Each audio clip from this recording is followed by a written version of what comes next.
ఎంతుంటే ఏంటంట దూరాలు, రెక్కల్లా అయిపోతే పాదాలు.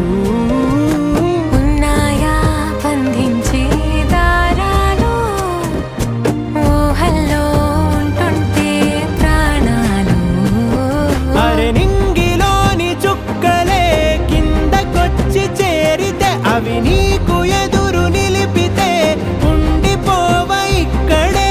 జాబిలీటు చేరెను పొరపాటుననియో అంతే. కథలెన్నో చెప్పారు, కవితల్ని రాశారు, కాలాలు దాటారు, యుద్ధాలు చేశారు, ప్రేమలో తప్పులే